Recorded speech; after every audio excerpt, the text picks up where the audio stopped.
गरुडपञ्चषट्। श्रीमते निगमान्तदेशिकाय नमः। श्रीमान् वेङ्कटनाथार्यः कवितार्किककेसरी वेदान्ताचार्यवर्यो मे सन्निधत्तां सदा हृदि। परव्यूहवर्णकः अङ्गेष्वानन्दमुख्यश्रुतिशिखरमिलदण्डकं गण्डपूर्वं प्रागेवाभ्यस्य षट्सु प्रतिदिशमनघं न्यस्तशुद्धास्त्रबन्धाः पक्षिव्यत्यस्तपक्षिद्वितयमुखपुट प्रस्फुटोदारतारं मन्त्रं गारुत्मतं तं हुतवः दयिता शेखरं शीलयामः। वेदस्वार्थादिरूढो बहिरभिव्यक्तिमभ्येति यस्यां सिद्धिः साङ्कर्षिणी सा परिणमति यया सापवर्गत्रिवर्गा प्राणस्य प्राणमन्यं प्रणिहितमनसो यत्र निर्धारयन्ति प्राची सा ब्रह्मविद्या परिचितगहना पातु गारुत्मतीनः। नेत्रं गायत्रमूचे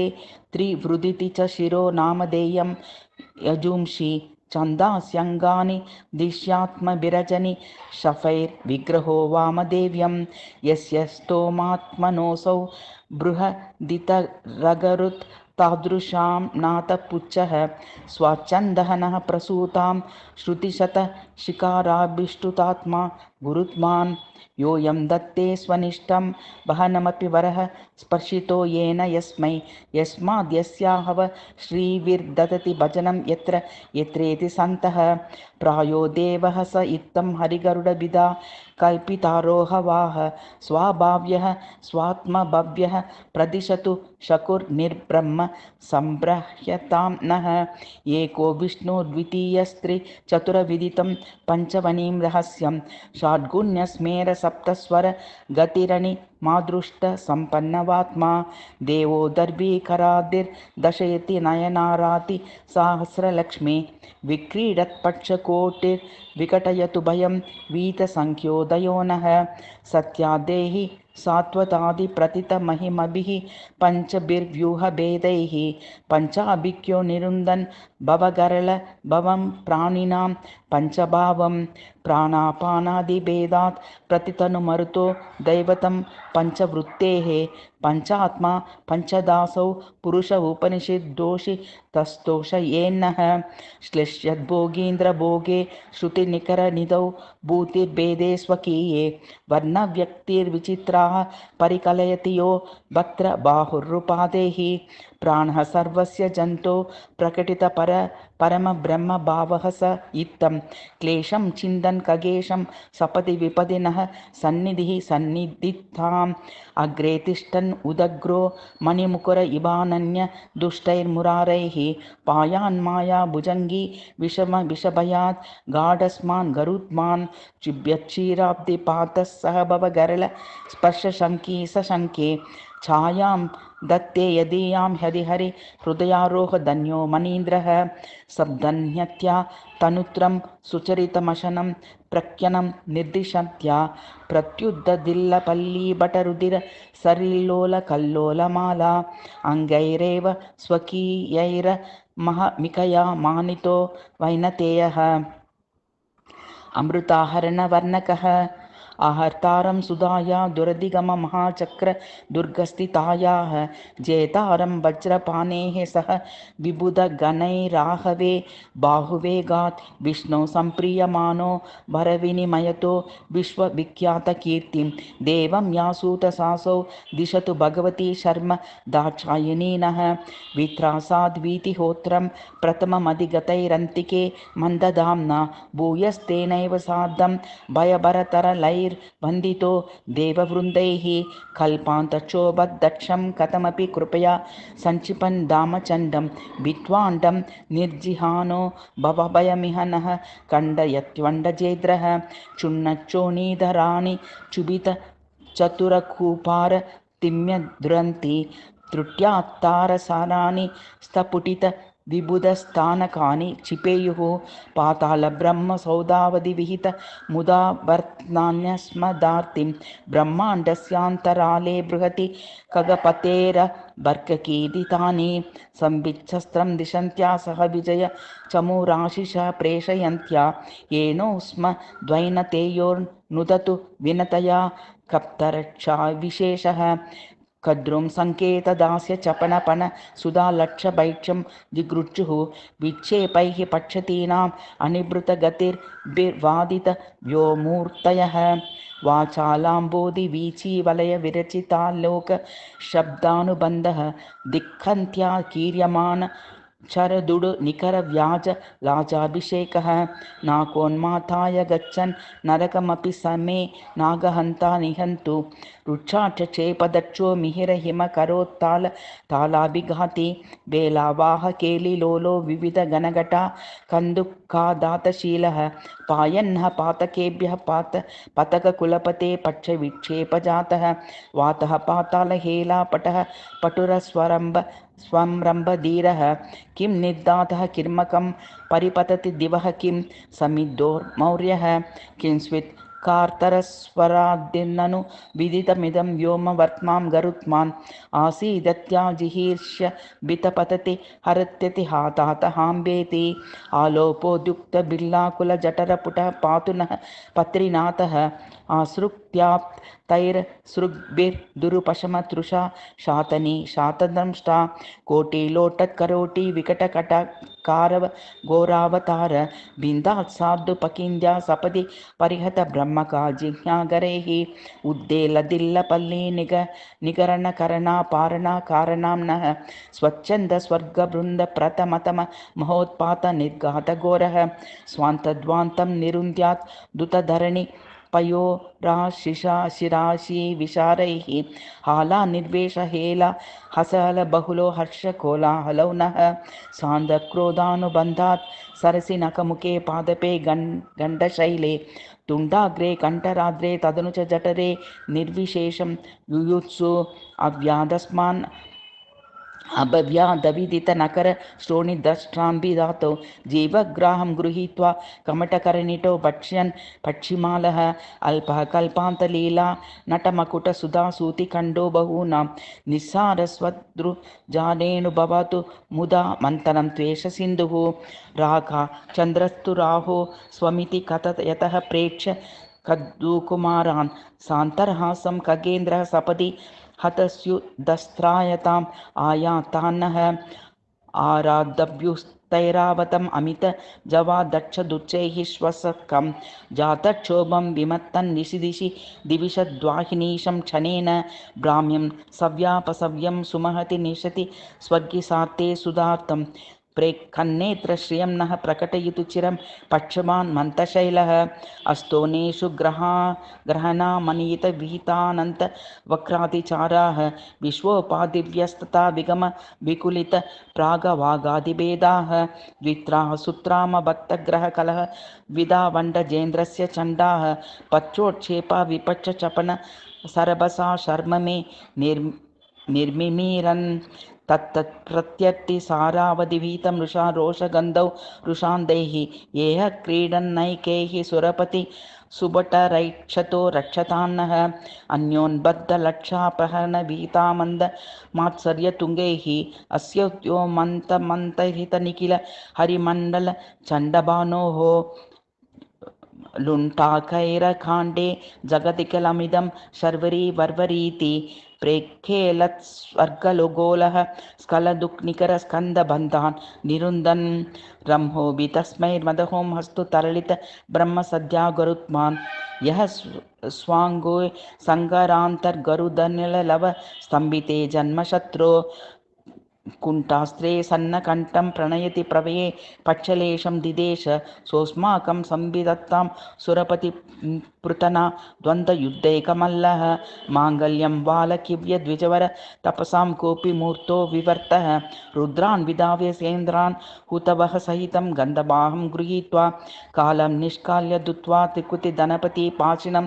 क्लेशयित्वा सर्पाणां चण्डिकानाम् अमृतमय प्रापण प्राप्तदर्पः निर्बाधं क्वाचि सर्पन् अपहरतु हरेरोपवाह मदंह नागदमनवर्णकः भुग्न भूर्भ्रुकुटीभृत् भ्रमदमितगरुक्षोभित क्षमान्तरिक्षः चक्राचो वक्रतुण्डः करतरनकरः क्रूरद्रष्टाङ्करालः पायादस्मान् अपायदभयहर विगलद्वन्द्वशूकेन्द्रशूकः शौरैः स्कन्दनादिप्रतिभटपुतना क्रन्दन्नः स्यन्दनेत्रः हर्व्यम्ना दुर्ययोक्त्र ग्रसन भयभृता सान्वितोऽनुरुबन्धात् कोदण्डज्जां जिगृच्छेदितचकितधिया शङ्कितः शङ्करेण तल्पे कल्पेतमातिमतिरिति हरिणा प्यादरेण नुतीः पक्षीन्द्रस्यायतां नः फणधरमहिषी पत्रभङ्गापहारी छायातार्चनहीनां फनमणि मुकुरश्रेणि विस्पष्टबिम्बन् त्राणापेक्षा धृत स्वप्रतिकृति मनसा वीक्ष जातानुकम्पः तेषां दुष्टातचेष्टा प्रतिगरुडगणा शङ्कया तुङ्गरोषः सर्पन्दर्पौ द्वतौ ने नः शमयतु दुरितं सर्प सन्तानहन्ता उच्चासाकृष्टतारागणघटितं मृषा मौक्तिकाकल्पशिल्पः पक्षव्याधूतपातोनिधि कुहरगुहा गर्भदत्तावकाशः दृष्टिं दष्टाङ्ग्रदुर्टी पृथुषु फणभृतां प्रेषयन्नुत्तमाङ्गै वङ्गैरङ्गानि रुन्दन्मतु पिपतिषुः पत्रे नामग्रनीर्णः आवेदः सौद शृङ्गादनुपरत गतेराभुजङ्गोन्द्रलोकात् श्रेणीबन्धं वितन्वञ्चन परिणमितालात पातप्रकारः पायन्नः पुण्य पाप प्रचयमय पुनर्गर्भ कुम्भिनिपातात् पातालस्यन्तरले बृहति खगपते निर्विघातो निपातः प्रत्यग्रकीर्ण तत्तत्फन मणिनिकरे शङ्कुलाकोटिवक्रं तुण्डाग्रं सक्षुण्वानः कुलगिरिकटिने कर्परे कर्मभर्तुः पातालक्षेत्र पक्त्वद्विरसन पृतनाशाली विच्छेदशाली शैलीनः सप्तशाली लगिमदरभसः सौतु साध्वीं सुपर्णः पर्यवदस्यत् पत्नगीनां युगपदसमयार्नबर्कान् गर्भकोशात् ब्रह्मस्तम्भप्रकम्प व्यतिश जदकिलो धन्वन्निद्रघोषं बक्षुश्चक्षुः श्रुतीनां सपति बधिरयन् पातु पत्रीश्वरस्य क्षिप्रं क्षिप्तक्षमाभृत् क्षणघटितनभः स्फोटमास्फोटितं नः तोयस्कन्दो न सिन्धो समघटतमितः पक्षविक्षेपभिन्नः पातालं न प्रविष्टं पृथिनि च विवरे रश्मिभिस्मिगमरेश्मः तावद्वस्ताहि वक्त्रचरितविषमशी पङ्ककस्तूरिकाङ्कः प्रत्यायातः स्वयूतेः स्थित इति विदितः पातु पत्रीश्वरो नः बद्धस्पर्धिरेव स्वैर्बहुभिरमुखैरकण्ठं स्तुवाने तत्तद्विश्वोपकारप्रणयि सुरगणप्रार्थितप्राणरक्षे पायन्नः प्रत्यहं ते कमपि विषधरं प्रेषयामीति भीते सन्धित्सो सर्पराजे सकरुणमरुणानन्तरं धाम दिव्यम् क्वाचाप्यस्तना शर्कराढ्यं वचचन गणतरासृष्टा श्रीदुविग्धं निर्माकैः क्वचपि कीर्णं विषयमपरतो मण्डितरत्नकण्डैः अद्यारूढैः स्वराश्वे वहमहमिकया वद्यवेषं ददानैः काले केलन् भुजङ्गै कलयतु कुशलं काद्रवेयान्तको नः परिष्कारवर्णकः वामे वैकुण्ठशय्या फणिपतिकटको वासुकी ब्रह्मसूत्रः रच्चेन्नस्तचकेन गदित कटितटश्चारु काङ्कोटसारः पद्मं कर्णेपसव्ये प्रतिमवति महापद्ममन्यत्र बिभ्रत् चूडायां शङ्खपालं गुलिकमपि भुजे दक्षिणे पश्चिमल्लः वर्त्याभस्वस्तिकाग्र स्फुरदरुणशिखादीप्र रत्नप्रदीपैः बद्धविस्थापमन्तर्बहुल विषमशीगन्ध तैलाभिपूर्णैः नित्यं निराजनार्थं निजफन फलकैर्गूर्णमानानि तूर्णं भोगैरापूरयेर्भुजगकुलरिपोर्भूषणा निशनां नः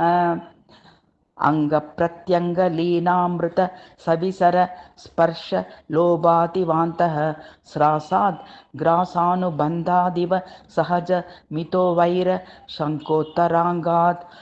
रुद्रागौडोपगाढोच्चसन निबिडतस्थान योगादिवास्मद् भद्राय स्युर्भजन्तो भगवति गरुडै गाढतां गूढपादः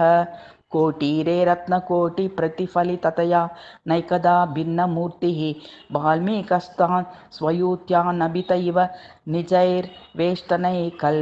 कप्तरक्षः क्षेमं नः सौतु हेमाचल विधृत शरण्मेधलेखानुकारी रोचिश्चूडाल चूडामणि रुरुग रिपोरेश चूडाभुजङ्गा द्राग्रियकर्णपाशदुति परिभवन क्रील एव स्वभोगं संक्षिप्याश्नन् समीरं दरविनतमुखो निशस्वान् मन्दमन्दम् आसीदधन्द्रभिति प्रतिफलनमिषात् क्वापि गूढं विविच्युः चिप्रं दोषान् चिपेन्नः खगपतिकुहना कुण्डलः कुण्डलीद्रः वालाग्रग्रन्थिबन्धग्रथित पृथिशिरो रत्नसन्दर्शनीयः मुक्ता शुभ्रो दराभो हरिमणिशकलश्रेणि दुष्येतरांशः विश्वग्धबौलिधारा व्रणकिन विषमोत्तम्बन स्तम्भवृत्तिः व्याहारस्य हद्यो हरतु स मददं हार दर्वीकरेन्द्रः वैकच्य स्रग्विशेषचरण परिणमच्छस्त्र बन्धानुबन्धः वक्षः पीठाधिरूढो भुजग दमयितुर्ब्रह्मसूत्रायमानः अश्रन्तस्वैर निद्रा विरचित विविधोच्छ्वास निःश्वास वेग चोमुच्चाना कुर्तेर्नः चपयतु दुरितं कोऽपि खड्गकुमारः श्लिष्यद्रुद्रासुकीर्ति स्तनतट गुसृणालेप संक्रान्तसार स्वारामोदाभिलाषो नमित पृथुफना चक्रवालाभिरामः प्रायः प्रेयः पटीरद्रुमविटपधिया श्लिष्ट पक्षीन्द्रबाहो व्याहन्यादस्मदीयं वृजिनभरमसौ वृन्दशो दन्तशूकः ग्रस्तानन्तर्निविष्टान् फणिन इव शुचा गाढ माश्लिष्यदुक्ष्यन् चुन्नानेकः स्वबन्धून् क्षुदमिव कुपितः पीडयन् वेष्टनेन वालस्थाच्योदरस्थो विपुलगलगुहावाहि फूत्कारवात्या पौनः पृत्येन हन्यात् पुनरुदरगुहागे हवास्तव्यतां नः गाढासक्तो गरुत्मत्कटितटनिकटे रक्तचण्डातकाङ्के फक्काञ्ची महिन्मा फनमणिमहसा लोहिताङ्गो भुजङ्गः सत्ता सांसिद्विक्कं न सपति बहुविधं कर्मबन्धं निरुन्द्यात् विन्द्याद्रलानीन सन्ध्या गणघटित तटित्कान्ति चातुर्यदुर्यः अधृतवर्णकः वेगोतानां वितानां व्यजनमनुगुणं भजयन्ति जयन्ति मित्रं नित्याम्यमित्रं युधि विजयरतो युग्य योगानपेक्षः दासो निष्पर्युदासो धनुतनयबिदो निस्सहाय सहायः दोदूयेतास्मदीयं दुरितमधरि तारीति पक्षैः स्वपक्षैः उच्छादक्षान्तकस्य स्खलति कलजितः कुञ्जरः कञ्चरीदिः क्लान्तो धातुः शुकुन्तो इति दयासामि रुद्धस्य दोपि ग्राहग्रस्तद्विपेन्द्रक्षतिभय चैताकुण्ठवैकुण्ठचिन्ता नासीरोदारमूर्तिर्नरकविहतये स्यादिङ्गेश्वरो नः वेगोद्वेलः सुवेले किमिदमिति मितो मन्त्रितो वानरेन्द्रैः मायामानुष्यलीलामभिनयति हरौ लब्धसेवाविशेषः वैदेही कर्णपुरस्तवक सुरभिनायः समाश्लेषि दोष्णा तृष्णा पारिप्लवानां सभवतु गरुडो दुःख वारिप्लवो नः दुग्धोदन्वत् प्रभूतस्वकमहिम पृथिर्विष्णा कृष्णनात्मा पिच्छाकल्पानुकल्पः समघटि सुदृढो यत्प्रदिष्टः किरीटः वीरो वैरोचनास्त्रव्रणकिनु गुणितोदग्रनिर्घातघातः सङ्घातं सर्पघाती सहरतु महता मस्सदत्याहितानां रुन्द्या सर्वर्तसन्ध्या घनपटल कणत्पक्षविक्षेपहेला वातूलास्वालतूलाञ्चलनिचलतुलोदेयदैतेयलोकः अस्माकैः कर्मं पाकैरभिगतमहितानि कम प्रत्यनीकैः दिव्यन् दिव्या पदानैर्दनुज विजयिनौ वैजयन्ती शकुन्तः यत्पक्षस्था त्रिदेवी त्रिगुणजलनिधिर्लङ्घ्यते यद्गुणज्ञैः वर्णश्रैवर्गिकानां गतिमिह लभते नाथवद् यत्सनातः त्रैकाल्योपस्थितात् स त्रियुगनिधिरगाधायतात् त्रायतां नः त्रातानेकस्त्रीदाम्न श्रीदशरिपुचमु मोहनौ वाहनेन्द्रः सैकां पञ्चाशतं यामतनुत विनता नन्दनं नन्दयिष्यन् कृत्वा मौलो तदाज्ञां कविकतक घटाकेसरी वेङ्कटेशः तामेतां शीलयन्तः शमित विषधरव्याधि दैवादिपीडाः काञ्चापौरस्य लाभाः कृतिमितर फलैस्ताश्चर्यकल्पा भवन्ति इति श्रीगरुडपञ्चाशत् समाप्ता कवितार्किकसिंहाय कल्याणगुणशालिने श्रीमते वेङ्कटेशाय वेदान्तगुरवे नमः।